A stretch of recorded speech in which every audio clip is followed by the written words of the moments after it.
아멘. 갈라디아서 말씀입니다. 갈라디아서 2장 16절에서 21절의 말씀 보도록 하겠습니다.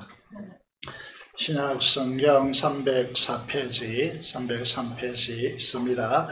갈라디아서 2장 16절에서 21절의 말씀 보도록 하겠습니다.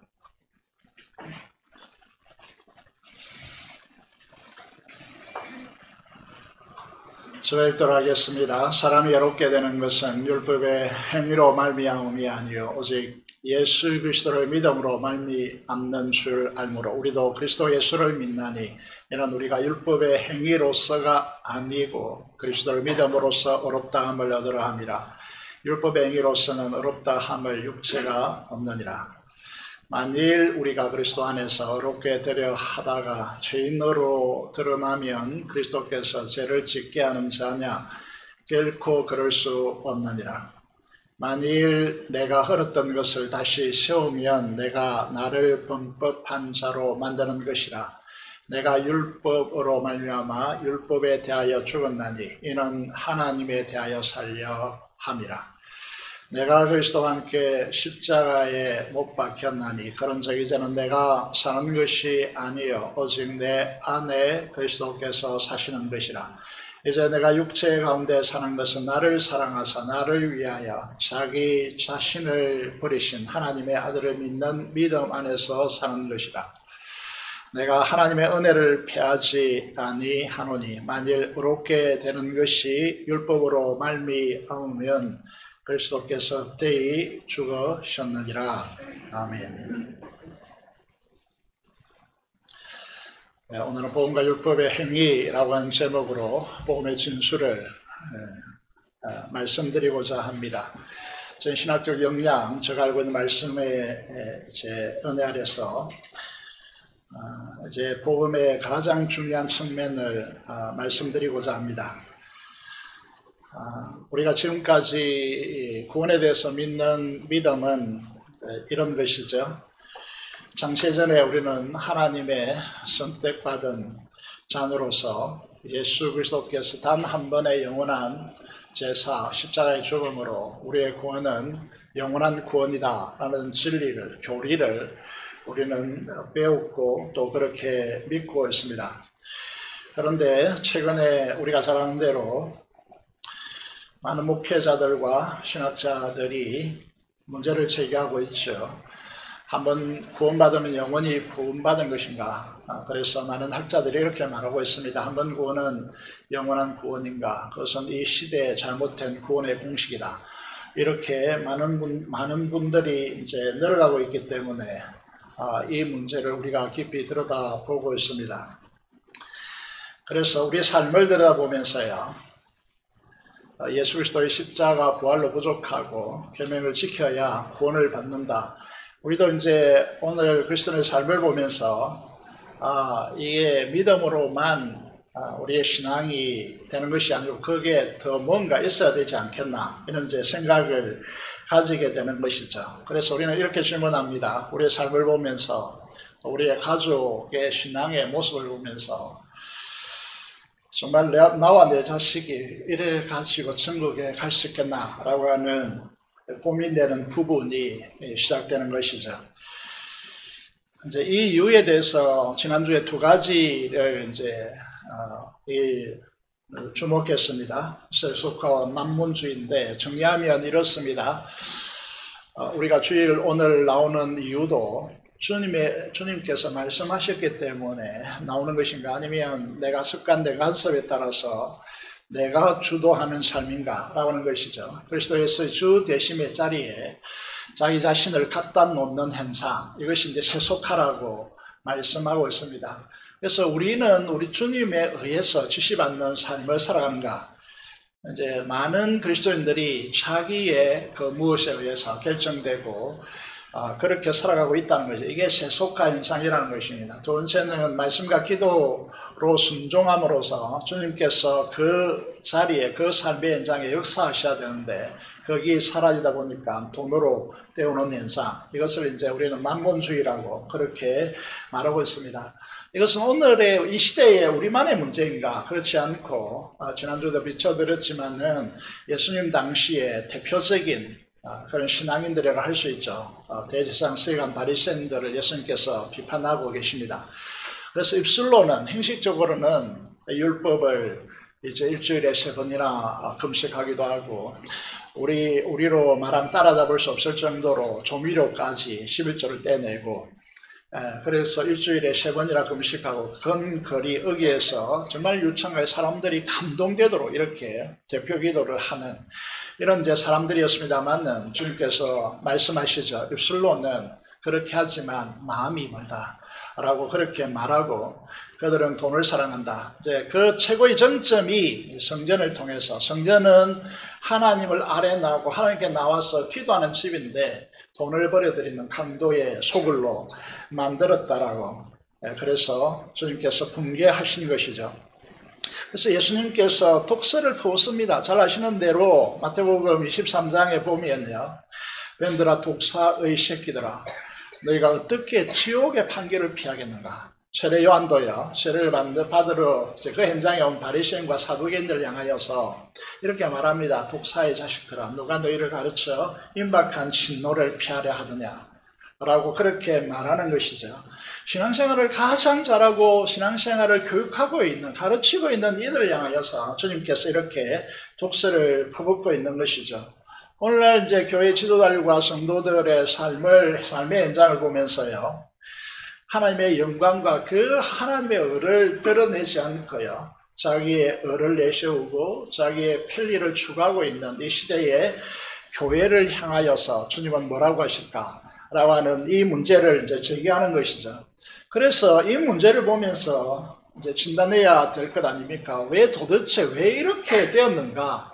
예수님 당시에 제사장들과 바리새인들과 서기관들, 예루살렘 폐망과 더불어서요. 혹독한 고난의 역사의 길을 걸어가는 것이죠. 한국 교회도 마찬가지. 이대로 방치하면요, 이 민족이 어떻게 될지에 대해서 장담할 수 없는 그런 이제 위기 상황에 우리 한국 사회가 직면해 있다는 사실을 우리가 보면서요, 우리는 오늘 이 시대에서요, 코로나19 시대에 딱 언제까지 될는지 모르겠지만은 이건 이제 하나의 풍토병으로 자리 잡을 수 있다. 이렇게 이제 많은 예측가들이 예측하고 있죠. 그래서 위드 코로나 이런 말을 이제 쓰기 시작하죠. 그런 이제 부분을 통해서요. 그렇다면 이제 우리가 한정된 이 기간 속에서 우리 자신을 돌아보고 우리 자신을 변화시켜야 한다는 것이죠. 뭐가 문제일까라고 하는 것이죠. 화면을 보시면요. 지난 조국교회 한 30년 이상 금요일도 계속 다루고 있지만은 성령의 후폭풍력, 하나님을 아뢰나지 못한다는 거죠. 성도들이 하나님의 임재의 의식 가운데 예배드리지 못한다는 것이죠. 그렇게 되면 이제 이 자리에 나와서 설교를 듣지만 설교로 듣지 않고 인간의 연설로 듣고 앉아있는 교회가 수두룩하다는 거죠. 그래서 이제 웃음거리를 주어야 되고요. 비유를 주어야, 예화를 들어야 되고, 이런 수많은 이제 이 난제들이 한국 교회에 이제 스며들어 있다는 거죠. 이런 이제 부분을 통해서요, 무엇이 문제일까? 그동안 바라본 문제는 뭐냐 하면, 줄기에 해당되는 부분이요. 뿌리, 복음으로 거듭나고 회심하고 영적으로 태어나고 이런 건 복음의 이 한국교회 복음이 선교단체를 통하여 교회에 들어와서 이제 지금까지 문제가 제대로 이제 해결되어지고 이 거듭남의 구원의 핵심 문제는 이제 자리 잡았다 이렇게 생각하는 것이죠. 그래서 이제 집중하는 것이 무엇입니까? 줄기에 대한 부분입니다. 예배를 강화하고 예배를 강조하고요. 그리고 성경 공부 프로그램을 다양하게 구사하고요. 그리고 이제 우리도 하고 있지만은 수련회 등을 통하여서 이제 장로님 기도하셨지만 유년부, 여름생활학교 또 학생부 여름 이제 수련회 이런 부분을 통해서 이제 그 다음 세대의 믿음을 강화시키고요. 또 우리의 목장교회 수련회, 연합수련회, 정교회 수련회 이런 다양한 형태의 수련회를 통하여서 이 줄기에 해당되어지는 성도의 믿음의 성숙을 추구한 것이죠. 그리고 제자훈련 등을 통해서 이제 훈련을 하여서요, 성도들의 신앙이 성숙하면 이 문제가 풀릴 것이다, 이렇게 본 것이죠. 그래서 거기에 강화시켰습니다. 그런데 그 결과가 좋지 않습니다.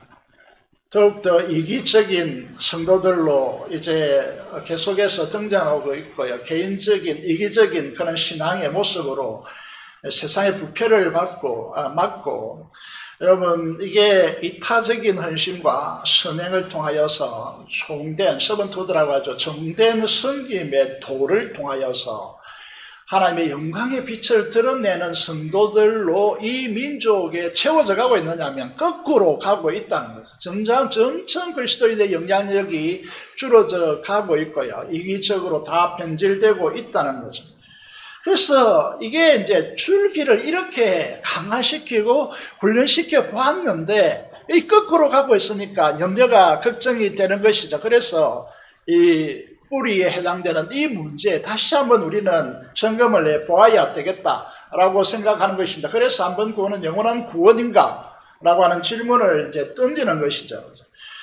그래서 우리도 이번 기회를 통하여서 갈라디아서를 통하여 복음의 뿌리를 한번 점검해 보자라고 하는 것입니다. 이게 중요한 이유는요, 많은 성도들이 이 복음이란 무엇인가에 대해서 다 이해하고 있다고 생각하는데 그건 착각이라는 거죠. 복음을 제대로 이해했다면 이런 방식으로 살겠는가 하는 질문을 던져볼 필요가 있다는 거죠. 그래서 16절을 시작해 보면요, 이렇게 시작하고 있죠. 사도 바울은 율법의 행위로서는 의롭다 함을 육체가 없다. 한 사람도 율법의 행위, 주목해야 됩니다. 율법의 행위로 의롭다 함을 얻을 육체는 하나도 없다라고 그렇게 말하고, 오직 예수 그리스도를 믿음으로 구원을 얻는다. 우리는 이 사실에 대해서 모르는 사람은 하나도 없다라고 착각합니다. 그런데요, 왜 이 똑똑한 사도 바울이요, 이 문제를 이렇게 제기하고 있을까라고 하는 것이죠.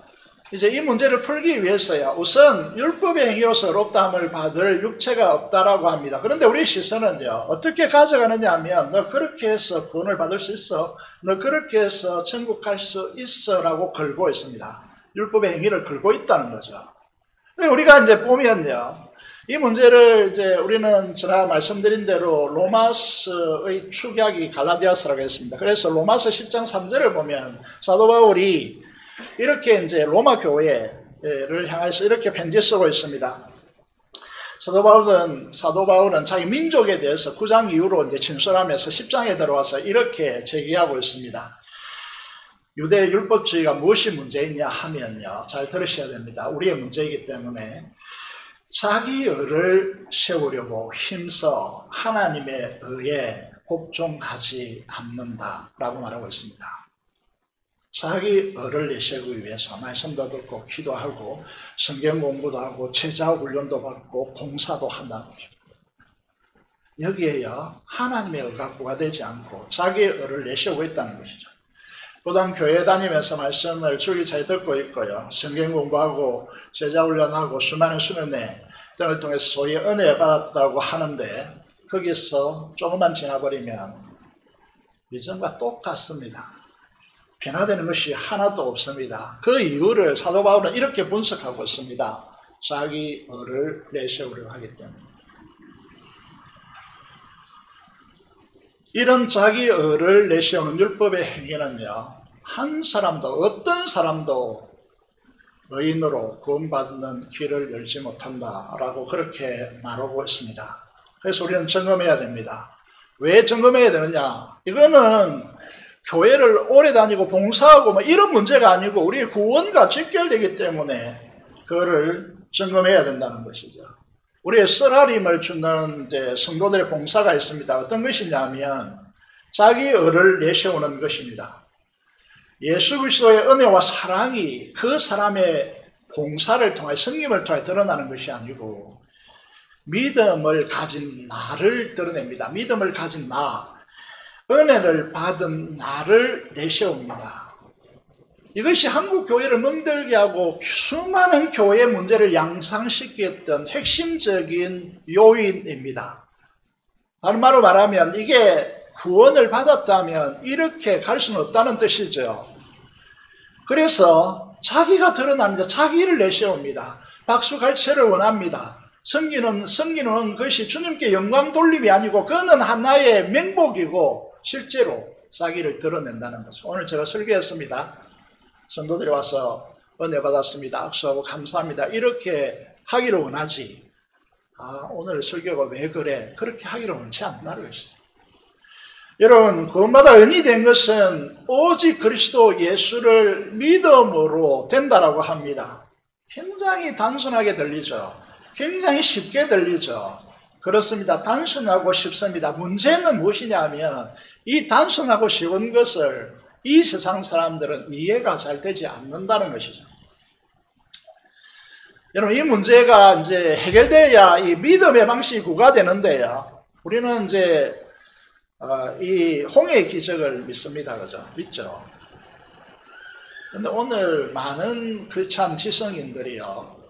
이걸 실제로 일어난 사건이 아니라 믿음을 심기 위한 신화라고 말합니다.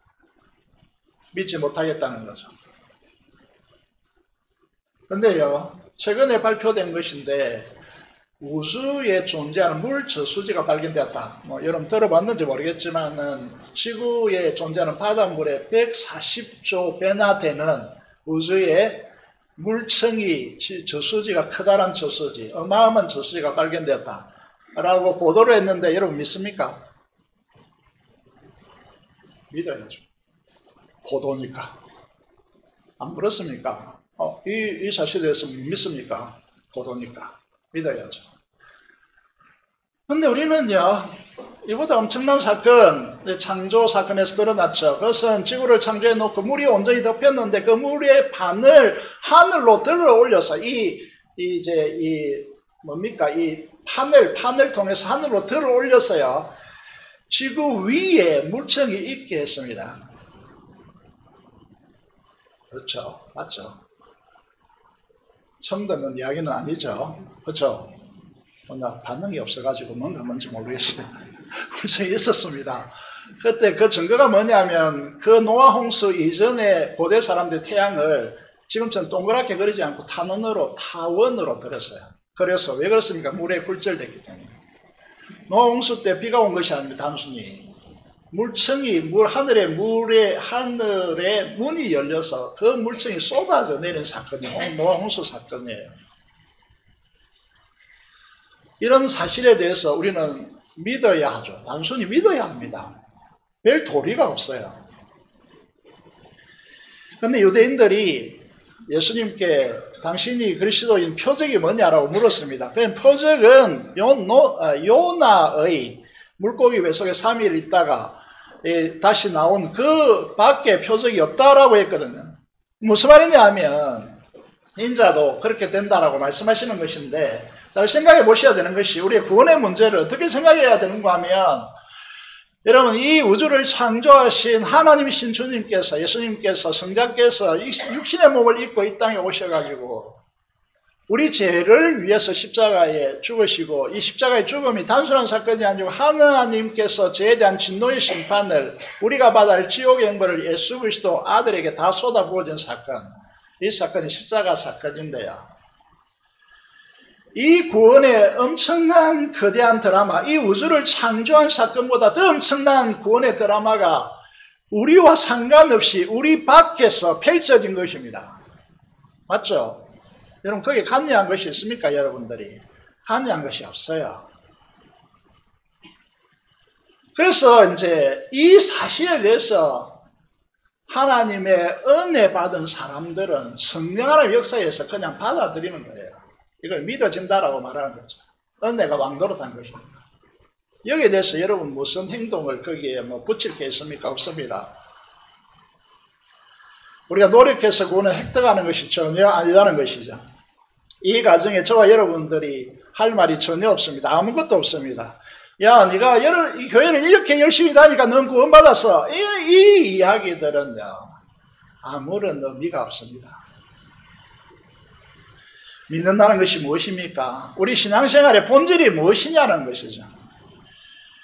이미 우리에게 주어져 있는 우리 밖에서 행하신 하나님의 이 거대한 구원의 대드라마를 내가 받아들이고 믿고요.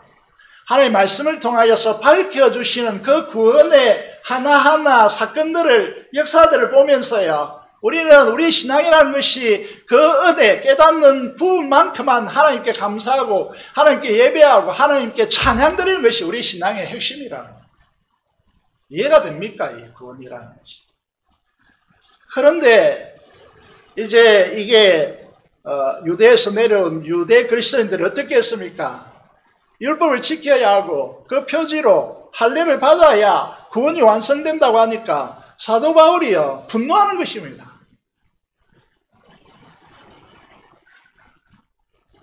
이 사실에서 이해되어야 우리 신앙이 왜곡되지 않고 우리 성도들의 교회 생활이 즐겁게 바뀐다는 것이죠. 이 사실에 대해서 이해가 안 되니까요. 엉뚱 짓을 하는 겁니다. 너 이래가 되느냐, 너 이래가 구원받느냐라고 그렇게 막 손가락질하고 비판하고 비난하고 이런 이제 성도의 삶을 얼룩지는 것이죠. 하나님의 계명을 지킴으로 구원받는다고요. 이건 말이 되지 않는 것이다. 이 구원의 이 사도 바울이 제시하는 이 구원의 거대한 파노라마를 보면서요. 그거는요. 정말 어리석기 짝이 없는 방식이라는 것이죠. 그래서요. 사도 바울은 이제 17절에서 우리가 그리스도 안에서 어렵게 되려하다가 죄인으로 드러나면 이 말이 무슨 말이냐면 여러분 율법에 이제 하지 말라는 것만 해도 예수님 당시에 바리새인들이나 유대인들이 구축한 율법의 조항들을 보면요. 하지 말라라고 하는 조항만 365가지입니다. 365개라는 거죠.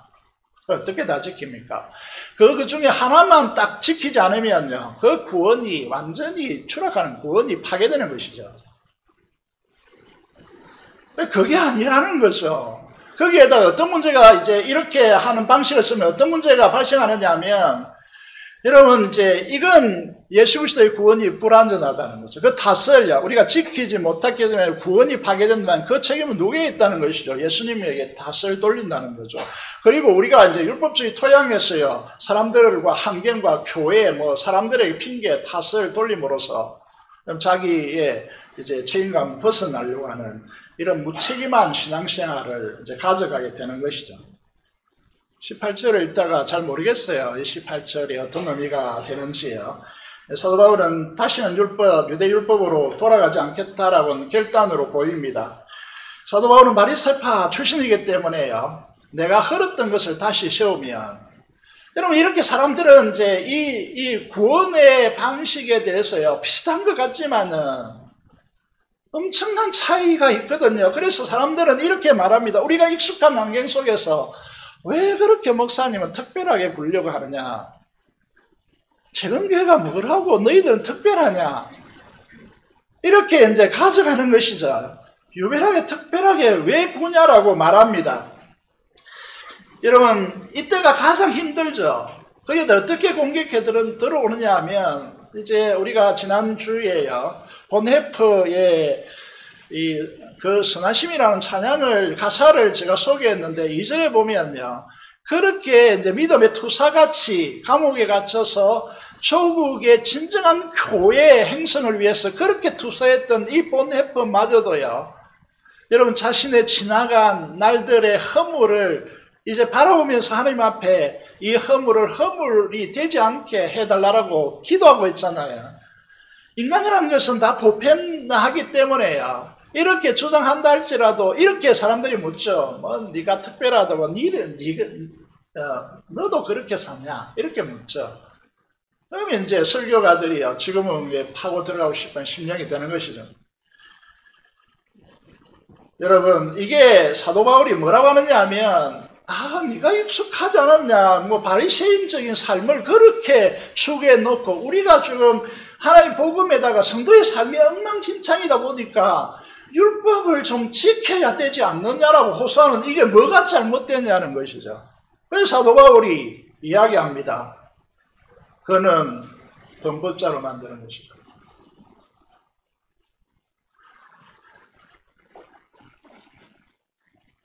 19절을 보시면요. 이렇게 말하고 있죠. 내가 율법으로 말미암아 율법에 대하여 죽었다. 이 말이 정말 이해가 되셔야 됩니다. 율법을 너무나 잘 알고 있었던 사도 바울은 율법을 지키면 어떻게 되는가를 그는 비로소 복음을 통해서 깨닫기 시작한 것입니다. 그래서 로마서 이제 이 8장은 중요하고요. 달달 외워도 모자라고요. 7장에 보면 이제 7절에서 13절에 보면 이런 내용이 소개되고 있습니다. 자신의 경험담에서 우러나오는 것이죠. 여러분 이렇게 율법을 지킨다는 것, 이것이 이제 이렇게 구조를 가져가면 이런 질문이 생기는 것입니다. 율법이 죄냐? 그래서 사도 바울은 이 대답하고 있습니다. 그럴 수 없다. 율법과 계명은 거룩하다, 의롭다, 선한 것이다. 그런데 왜 그러냐? 문제는요, 우리의 죄성, 우리 안에 죄로 사탄이 우리를 지배하고 있기 때문에 우리가 율법을 대하면 우리의 죄의 죄됨이 심히 드러나서 나는 안 된다라는 결론을 가져오게 된다. 그래서 율법은 우리를 죽이는 것이다. 율법이 거룩하고 선하지만 아이러니가 역설이 발생하는 것이죠. 그죠? 여러분 하나님의 계명이 얼마나 귀중한 것입니까? 그런데요. 이게 우리의 노력과 우리의 힘으로 지키려고 하면 우리를 죽음으로 몰아가 버립니다. 너는 안 된다. 그래서 성도들이요. 이런 삶을 걸어가면요. 항상 죄인으로 둔갑합니다. 하나님 앞에 나와서 언제나 죄인으로 주눅 들어가지고요. 하나님 오늘도 이번 주도 못했는데요. 이번 주도 엄청난 죄악 속에 뒹굴었는데요. 나는 안 된다라는 결론을 가져오는 것이죠. 그래서요. 율법으로 말미암는 이 삶의 방식에 대해서 죽음을 고해야 하나님에 대해서 살아나는 역사가 일어난다는 거예요.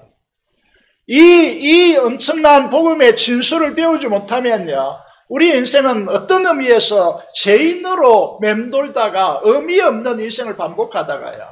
이 세상을 뜰지도 모르는 불행한 사람으로 살아갈지 모릅니다.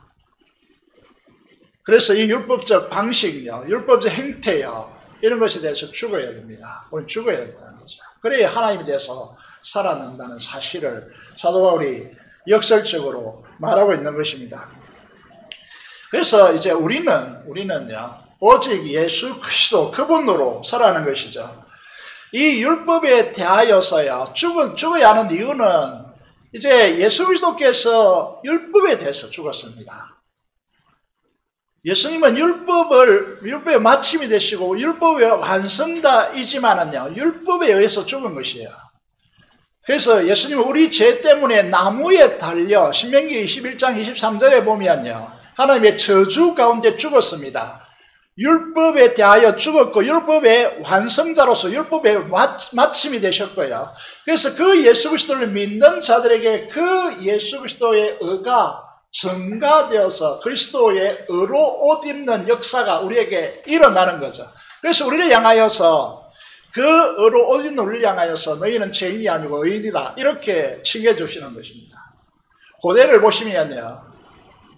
이 옷을 입었다는 것은 단순한 문제가 아닙니다. 오늘날 같으면 대통령이나 전하 입는 옷이 똑같죠. 가격은 차이 날지 모르겠지만은 표시가 나지 않습니다. 대통령의 옷 입은 모습을 보면서 저 사람 대통령이 이렇게 하지 않죠. 그런데 고대는 달랐습니다. 왕이 입는 의복이 달랐고요. 여러분 이게 신하가 입는 옷이 달랐고요. 양반이 입는 옷이 달랐고 종이 입는 옷이 달랐습니다. 그리스도의 의의 옷을 입혔다는 것은 어떤 의미를 가지냐면 우리는 빛나는 하나님의 자녀가 되었다는 의미고요.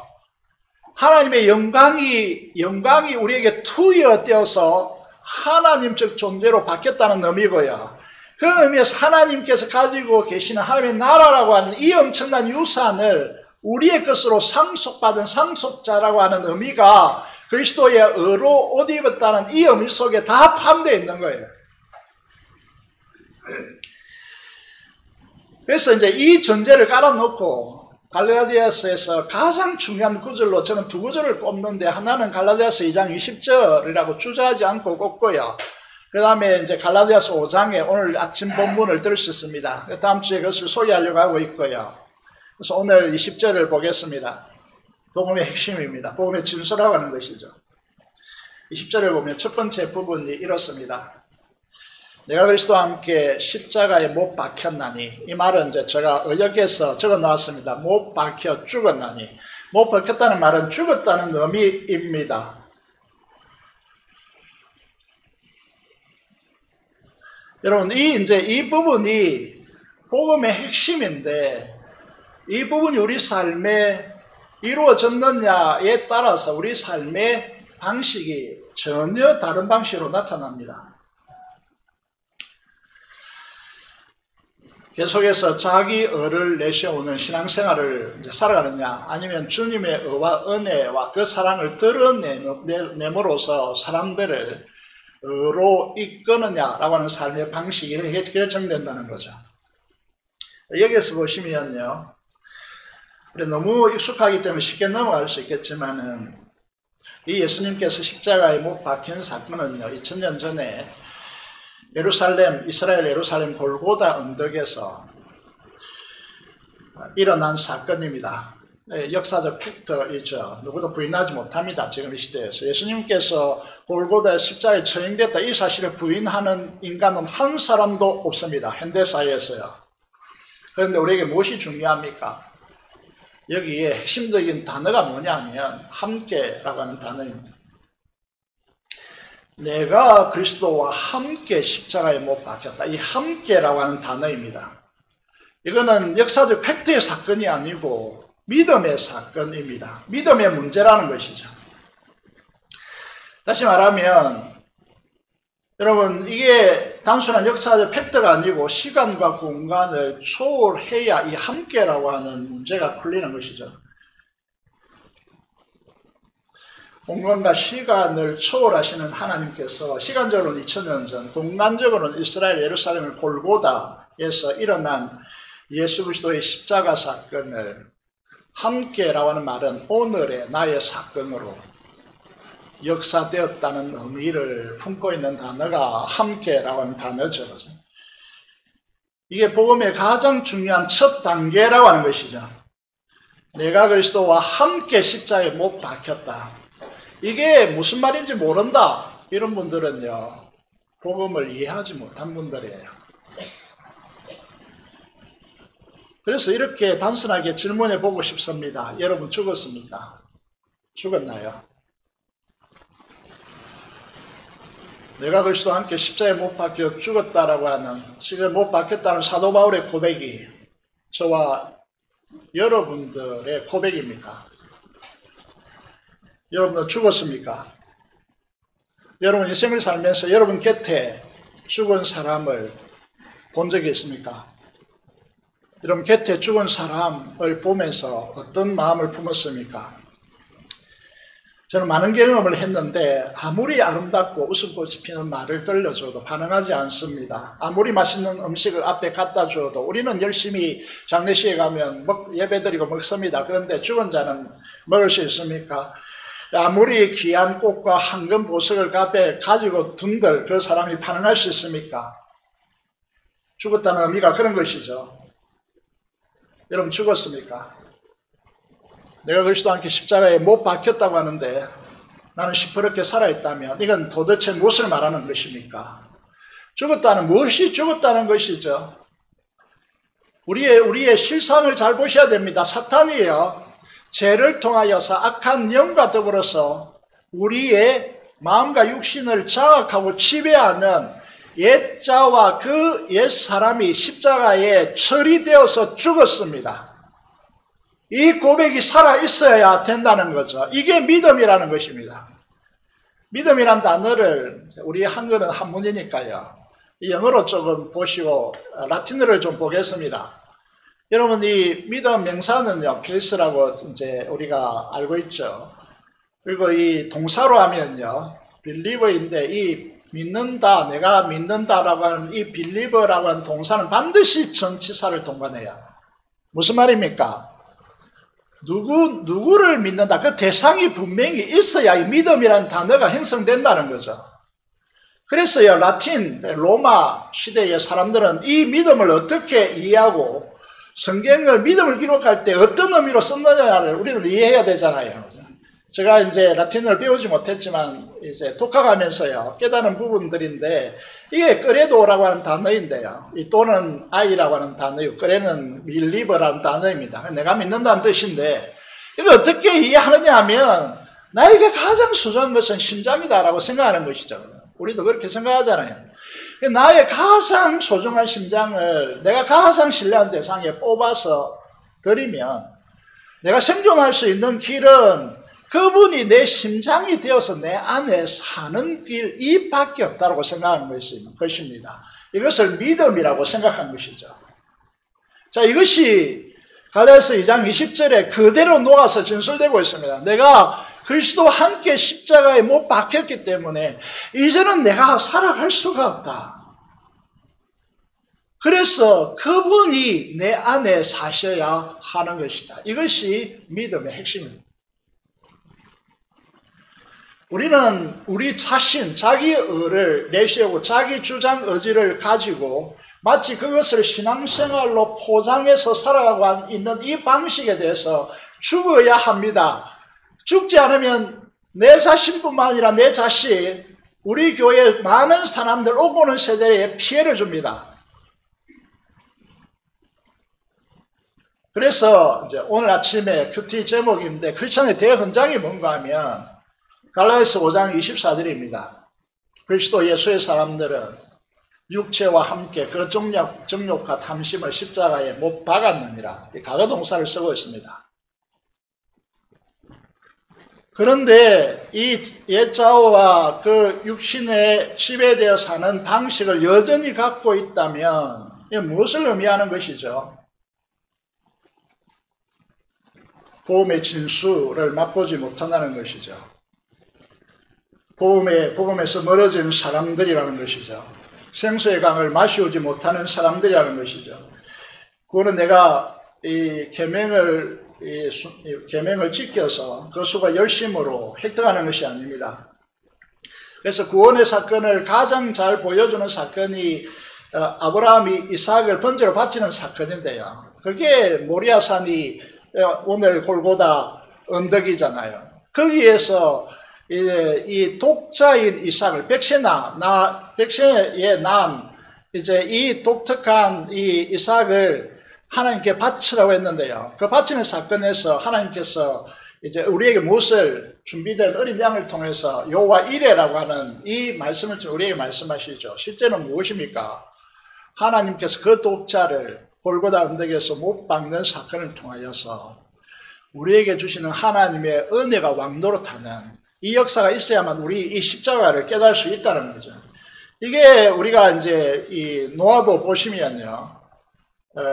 창세기 6장 8절에 보면요. 이렇게 시작하고 있죠. 그 당시에 사람들이요. 자기 의를 드러내려고 자기의 마음에 드는 세상의 여자, 믿음이 없는 여자와 결혼함을 통하여서 세상이 악함으로 치닫습니다.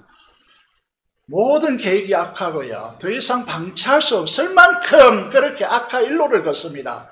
그때 노아가 하나님께 은혜를 받습니다. 이 은혜를 받다는 의미는 뭐냐 하면 그의 인생 속에 은혜가 왕노릇하는 인생으로 바뀌었다는 거예요. 왕노릇하는 인생이 바뀌니까요. 어떻게 됩니까? 이 산꼭대기에 방주를 지으려 하니까 묵묵히 120년 동안에 걸쳐서 120년에 걸쳐서 이 방주를 지어냅니다. 150m나 되는 그런 긴 이 넓이의 방주요. 높이가 15m나 되는 3층으로 구제되어진 오늘날 그러니까 엄청난 이제 선박이잖아요. 그런데 키가 없습니다.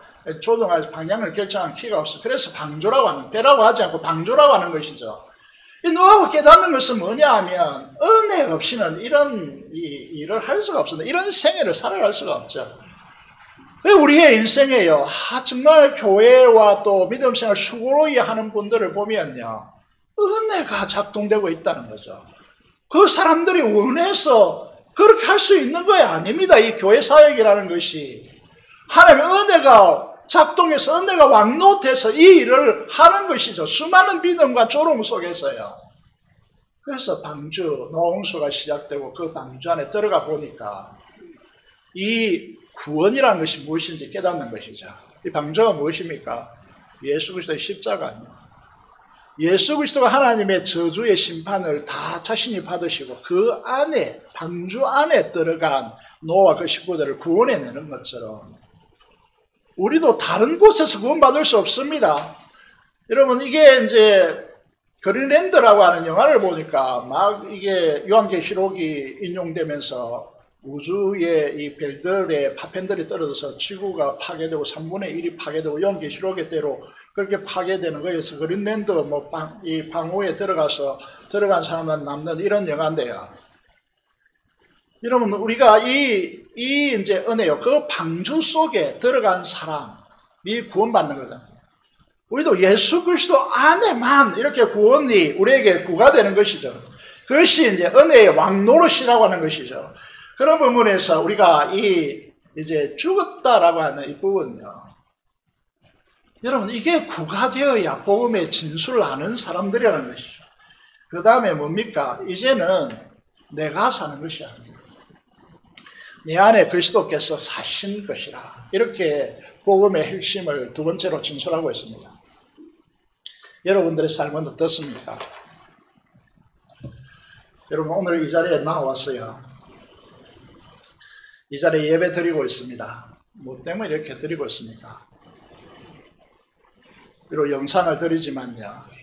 아침에 일어나서 세수하고 메이크업하고 집에서 예쁜 옷 갈아입고 보이지 않는 공간이지만 하나님 앞에 헌신하고 자신을 드리고 헌금하고 이런 삶을 살아가는 이유가 어디 있습니까?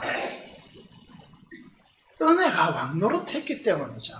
이 모든 삶의 근거가 내가 이렇게 삶을 결정하고 여러분이 사는 그곳에서 살고 있고 여러분 을을 드러내기 위해서 그곳에서 살고 있다면요. 그것은 복음적 삶이 아닙니다. 예수 그리스도에 의해서 결정되어지고 내 안에 계신 예수님과 끊임없이 소통하고요. 어떤 상관 속에서도 주님께 기도하고요. 주님께서 나에게 속삭이는 음성을 들으려고 애쓰고요. 그래서 내 안에 살아계신 주님을 전혀 인지하지 못한 채 이렇게 세상을 살아가다가 주일에 돼가지고 하나님의 존재 앞에 나와서 주님 이런다고 여러분 구원받은 그런 증거가 됩니까?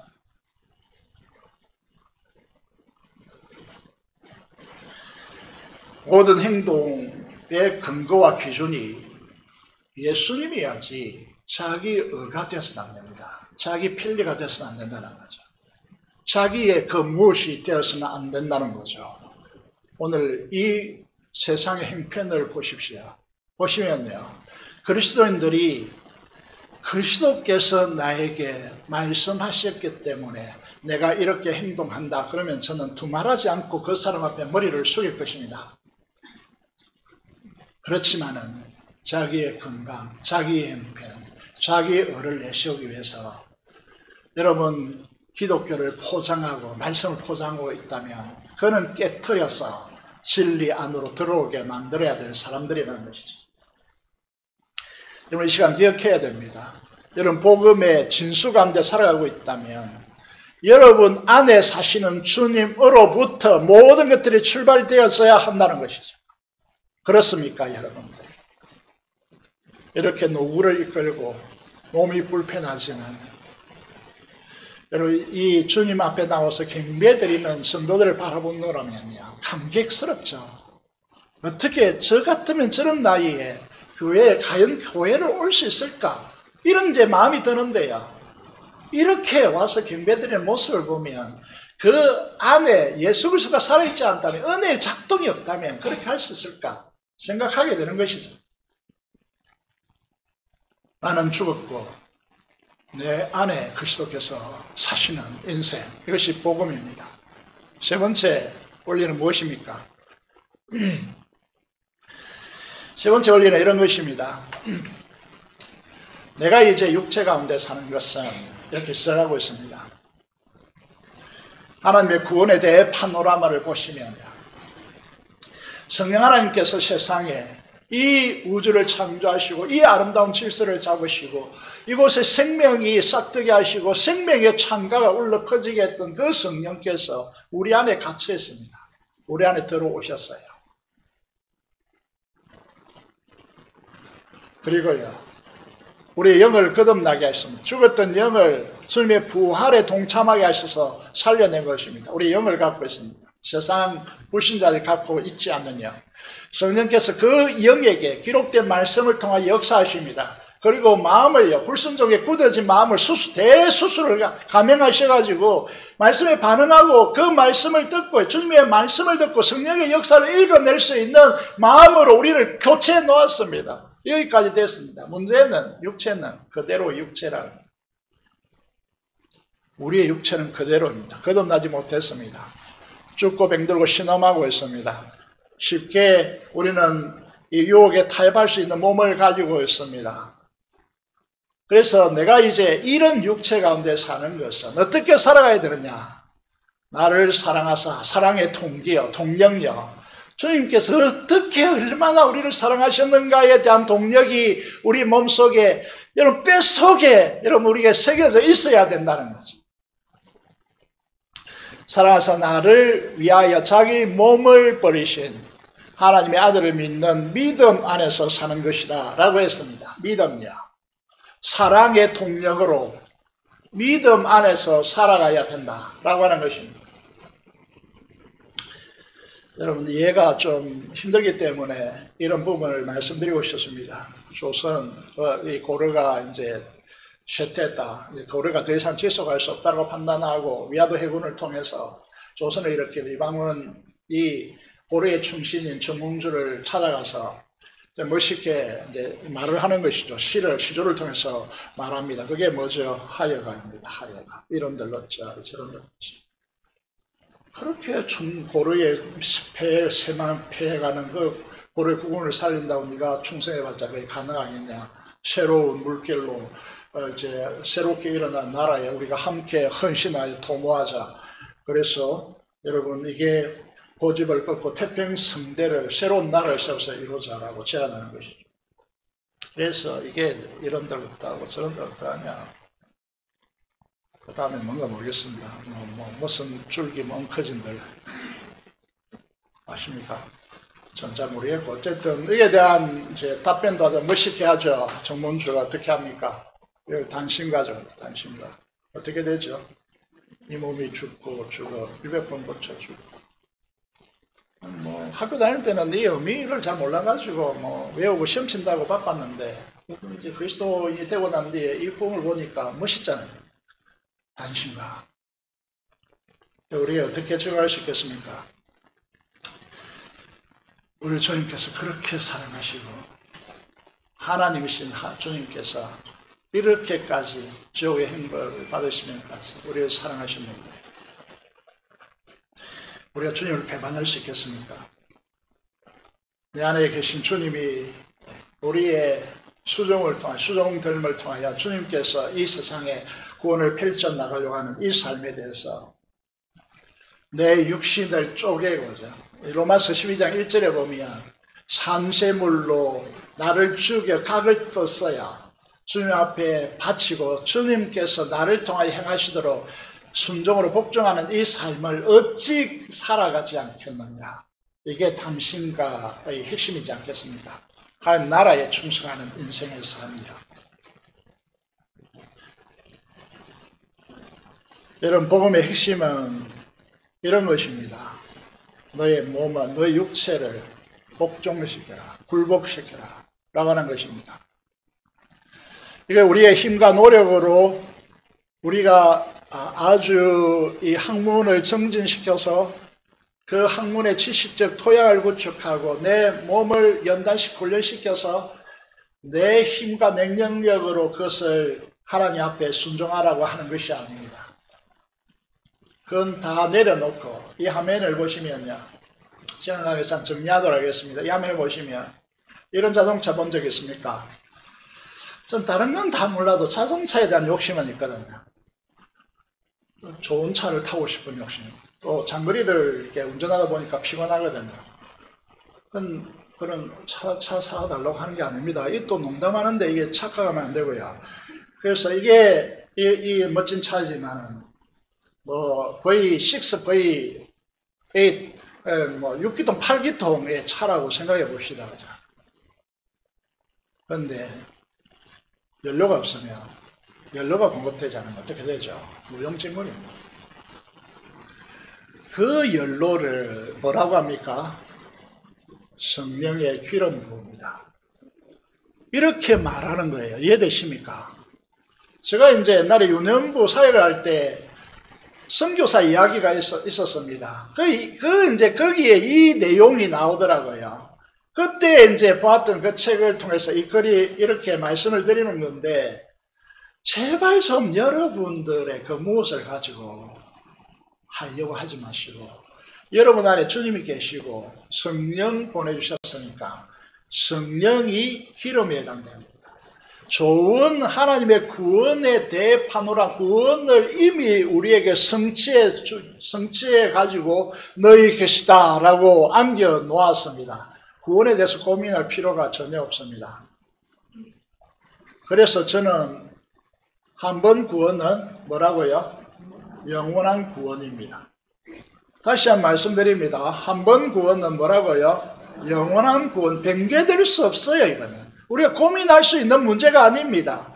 그럼 우리는 이 땅에서 이 기회에 바로 천국 가면 얼마 좋습니까? 그죠? 오래 산다고 그게 복입니까? 복 아닙니다.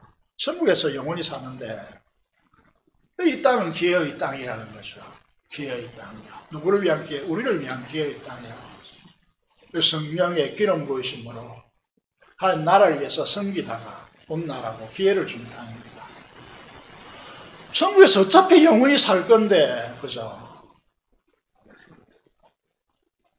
그래서 다음 주에 오늘은 구원은 우리가 고민할 문제 아니다. 우리에게 하나님께서 은혜의 왕노릇하셔서 은혜를 부어주시고 깨닫게 하시고 믿게 하셨으니까 그것에 흔들릴 필요가 전혀, 세상이 뭐라고 말하든지 진리에 우리가 정착되어 있으면 되죠. 그죠? 그러면 이제 우리 구원받은 우리가 이렇게 구원받는 우리가 우리 구원받았다는 것은 핵심을 이렇게 정리를 해보겠습니다. 내 안에 주님께서 나는 죽었습니다. 제가 지배하는 그 삶과 그 사람에 대해서 죽음을 고했습니다. 그게 끝났습니다. 끝났다고요. 그래서 이제는 주님께서 우리 안에 살기 때문에 주님과 소통하면서 주님을 의지하며 주님께 기도하면서 우리 삶을 열어가야 됩니다. 그렇죠? 그럼 어떻게 열어가야 됩니까? 답은 성령으로. 그 성령 하나님의 기름 부으심으로 이 문제를 다음 주에 해결함으로써 여러분 오늘 우리 교회가 이 사회 앞에서 지금 제가 설교하는 부분들이 많은 분들이 이제 구독하고 있고요. 그렇게 하고 있기 때문에 이 현장에 있는 여러분들이 복음의 진수를 맛보고 그 복음으로 살아가는 이 삶이 열려야 이 한국교회를 살릴 수 있기 때문에야 여러분 삶에 하나님의 행복이 넘쳐나기를 원합니다. 여러분 이런 이제 부분이 있죠, 그죠? 택시 운전사가 이제 택시를 탔습니다. 이 주변에 이제 이사를 와가지고 택시를 타고 이제 가는데 어떤 교회에 갈까요? 교회를 찾고 있는데 어떤 교회에 갈까요? 택시 운전사 이렇게 말합니다. 저 교회 가라고. 왜 그렇습니까? 물으니까 저 교회에서 예배 마치고 나온 사람 얼굴이 가장 밝다. 그래서 저 교회는 행복한 교회 같다. 저 교회 가라. 이렇게 소개했다는 것이죠. 여러분 괜히 율법적 짐을 지고 고민하고 고심하고요. 이렇게 살아갈 필요가 없다는 거죠. 구원의 엄청난 그 역사 속에서요. 말씀을 통해서 그 하나님을 확인하는 가정의 그 기쁨과 감격과 그 속에서 주님을 찬양하는 예배하는 그런 예배자가 되어지고요. 그 다음에 우리의 봉사와 우리가 섬김이 내 힘으로 하려면 얼마나 힘듭니까? 얼마나 죽을 것 같습니까? 성령 하나님의 역사하심 속에서요. 살아가야 돼요. 저에도 짐이 참 많죠. 지금 저에게 짊어진 짐이, 내려온 짐이 참 많습니다. 근데 그 모든 것들을 이제 다 하려면 죽을 것 같더라고요. 그래서 어떤 분에게 몇 년 전에 이야기입니다만은, 이렇게 살다 난 죽을 것 같다. 이렇게 이제 호소한 적이 한 번에 있는데, 이 모든 것들을 내 힘으로 하려면요, 정말 죽을 것 같습니다. 그래서 성령 하나님의 역사 속에서 걸어가는 우리 교회가 행복한 교회가 되어지기를 주님의 이름으로 축원드립니다. 기도를 드리겠습니다. 하나님, 내가 그리스도와 함께 죽었고 또 그리스도께서 내 안에 살아계시고 나는 육체 가운데 있지만 이 세상을 살고 있지만 믿음 가운데 산다라고 하는 이 복음의 핵심에 우리를 축복하여 주시고 이 복음의 진수를 맛보고 사는 우리들에게 해달라고 기도하시고 민족공화 통일을 받는 선교사를 위해 산음성으로 기도하겠습니다. 살아계신 아버지 하나님 은혜를 감사합니다. 우리를 축복하여 주시고 오늘 베푸심을 인하여 진심으로 감사를 드립니다. 우리의 많은 신도들의 수고를 통하여 이 교회가 교회되어짐을 감사를 드립니다. 하나님 아버지 우리로 하여금 율법적 행위로 우리의 신앙생활을 엮어가지 않도록 하나님께서 역사하여 주시고 복음의 진수를 맛보아하는 은혜가 있게 하여 주시옵소서. 하나님 아버지 예수 그리스도와 함께 십자가에 못 박혔음을 고백하게 하시고 이제는 내가 사는 것이 아니고 내 안에 그리스도께서 사시는 것이라고 고백하게 하시고 우리가 이 육체 가운데 이 땅에 사는 발을 들고 사는 것은 나를 사랑하사 나를 위하여 자기 몸을 버리신 구원에 대해 파노라마를 우리가 기쁨으로 만끽하며 그 주님으로 인하여 주님을 의지하며 사는 믿음의 삶이라는 사실을 우리가 기억하게 하시고 이 박박한 삶이 아니라 성령 하나님의 충만한 역사 속에서 걸어갈 수 있도록 인도하여 주옵소서. 민족공화 통일과 받는 선교사를 위하여 드려온 우리의 간구를 들으시고 속히 피우는 통일을 허락하여 주시며 아버지 파송된 선교사들을 보호하여 주시고 성령 충만하심으로 그 은사된 능력으로 역사하셔서 하나님의 복음을 잘 전할 수 있도록 사람들을 세울 수 있도록 인도하여 주옵소서. 우리 주 예수 그리스도 이름으로 기도드리옵나이다. 찬송가 310장입니다. 310장 찬송 드리면서 준비한 대로 헌금하도록 하겠습니다.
감사기도 드리겠습니다. 하나님 아버지 감사합니다. 무엇이 한데 은혜가 왕노릇하게 하시고 믿음으로 우리를 이끌어 주시고 이 복음의 핵심인 예수 그리스도께서 우리 안에 사시고 우리는 죽었음을 고백하게 하시고 이제 우리가 이 세상에 사는 것은 믿음으로 사는 것이라 가르쳐 주시는 복음의 이 진수를 알고 그 복음대로 사는 인생이 펼쳐지도록 역사하여 주옵소서. 하나님 이 귀한 헌금을 하나님 앞에 드리게 하심을 감사합니다. 주의 영광과 11조 목적한 바에 따라서 하나님께 드리는 이 헌금들을 함량하여 주시고 아버지 하나님 우리 성도들이 이 어려운 시대에서 하시는 모든 생업 터전 위에 두 손들어 축복하시고 강건하며 보호될 수 있도록 하나님께서 역사하여 주옵소서. 감사로 제사 드리는 주의 자녀들을 기억하여 주시고 많은 사연들 속에서 감사하는 이 감사를 함량하시고 하나님께서 기뻐 받으시며 아버지 하나님 하나님께서 이 감사하는 분들의 삶을 축복하심으로 하나님을 영화롭게 할 수 있도록 인도하여 주옵소서. 감사를 드립니다. 세상에 수고하고 있는 자녀들, 산지에 흩어져 있는 자녀들, 아버지 하나님 특별히 세상에 수고하는 귀한 종 하나님께서 기억하여 주시고 이 시간도 가정에서 예배드리는 귀한 하나님의 백성들 위해 두 손들어 축복하여 주옵소서. 우리 주 예수 그리스도 이름으로 기도드리옵나이다. 아멘.